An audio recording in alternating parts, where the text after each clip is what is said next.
Welcome to Tabot Eminent Channel. The Renaissance, roughly 14th to 17th century, was a time of great intellectual, artistic, and cultural awakening in Europe.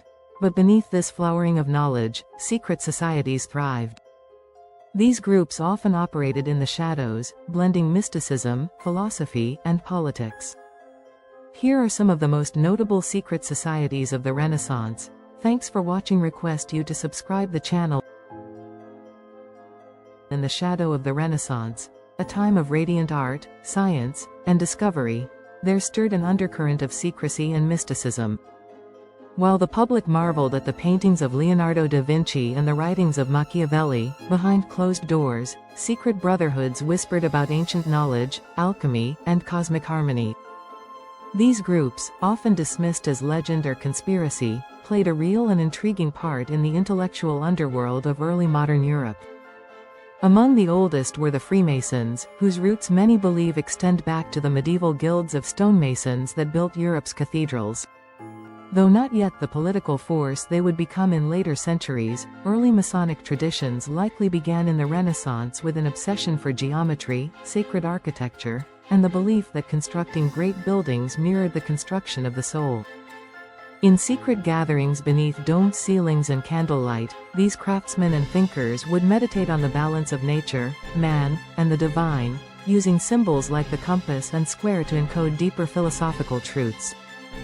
Then came the mysterious Rosicrucians, who emerged in the early 1600s but were clearly born from the spiritual and intellectual fires of the Renaissance. They claimed to be the inheritors of ancient wisdom passed down from a legendary figure, Christian Rosencreutz, who had traveled through Egypt, Arabia, and the Holy Land in search of hidden knowledge. The Rosicrucians proclaimed themselves a secret fraternity dedicated to the reformation of all arts and sciences, promising to heal both the body and the soul. Their manifestos, printed and circulated anonymously, hinted at a Europe watched over by hidden adepts working silently for the enlightenment of humankind. Many scholars believe these texts were deliberately cryptic, an invitation only the worthy could understand. In courts and libraries, another kind of seeker moved quietly among nobles and kings, the Hermeticists, disciples of the rediscovered texts of Hermes Trismegistus. These writings, believed to be ancient Egyptian wisdom filtered through Greek philosophy, spoke of a universe where man could become divine through knowledge. Thinkers like Marsilio Ficino and Giordano Bruno embraced these ideas, translating and teaching them within elite circles. They believed that by understanding the hidden correspondences between the stars, the elements, and the soul, one could unlock the secrets of the cosmos itself. But such beliefs were dangerous. Bruno, for his insistence on hermetic truths and an infinite universe, was burned at the stake in 1600. Working in darker and more obscure corners were the alchemists, often viewed with suspicion or awe. They pursued not only the transmutation of metals into gold, but also the spiritual purification of the self, the philosopher's stone as a symbol for human perfection. Their manuscripts, written in strange symbols and allegorical images, were guarded closely, shared only with trusted initiates. In cities like Prague, a hub of alchemical experimentation under Emperor Rudolf II, secret laboratories glowed late into the night. Here, figures like John Dee, the English mystic and advisor to Queen Elizabeth I, claimed to speak with angels and deciphered divine languages through obsidian mirrors and cryptic charts. Even the crumbled memory of older sects like the Cathars, wiped out by the Inquisition in the 14th century, echoed into the Renaissance. In remote parts of southern France and northern Italy, whispers persisted of hidden gospels, sacred bloodlines, and Gnostic truths that defied orthodox belief. Some secret circles believed they were preserving these ancient teachings, protecting them until a future age of light would dawn. Despite their differences, all these secret societies shared something profound, a belief that the world as seen was only a shadow of deeper truths. Their symbols, roses, compasses, pyramids, stars, hinted at mysteries just beyond the reach of ordinary understanding.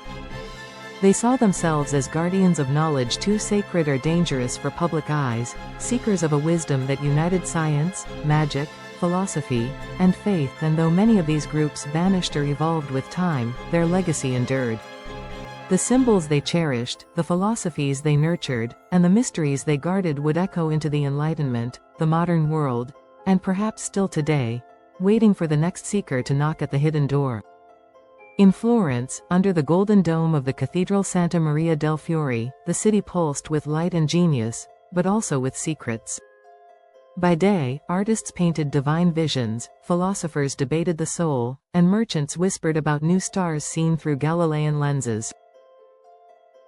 But by night, in candle-lit libraries and cloisters, a more hidden world awakened. A world where ancient wisdom was preserved in ciphered scrolls, where knowledge was power, and where the greatest truths were meant only for the initiated. One such seeker was Lorenzo di Benevieni, a young scholar trained under the tutelage of Marsilio Ficino at the Medici-sponsored Platonic Academy. Ficino was no ordinary philosopher. He translated the Hermetic Corpus, a series of mystical texts believed to predate even Moses, and whispered that God had planted divine sparks in man, stars, and matter itself. Lorenzo was entranced. But Ficino spoke in riddles, and it was only after his death that Lorenzo found a small key hidden in the binding of an old manuscript, engraved with the words Veritas est lux occulta. Truth is hidden light. Following clues left in letters and diagrams, Lorenzo discovered that he had been chosen. He was invited to a midnight gathering at an abandoned chapel on the outskirts of Florence. There, robed figures surrounded a seven-pointed star on the floor. At the center stood an elder, face hidden, holding a crystal orb that shimmered as though stars swam inside it. Lorenzo was told he had entered the Fraternitas Lucis, a hidden order said to guard the Hermetic flame and prepare souls for the coming age of enlightenment. Their teachings were veiled in allegory: how the planets influenced the metals in the blood, how architecture could mirror the structure of the cosmos, how symbols could bend the will of nature. But fire could not silence these ideas. In the smoke of persecution, secret societies only grew stronger, their symbols etched into paintings, floor plans, and tombs. A rose within a cross. A pyramid beneath a radiant eye.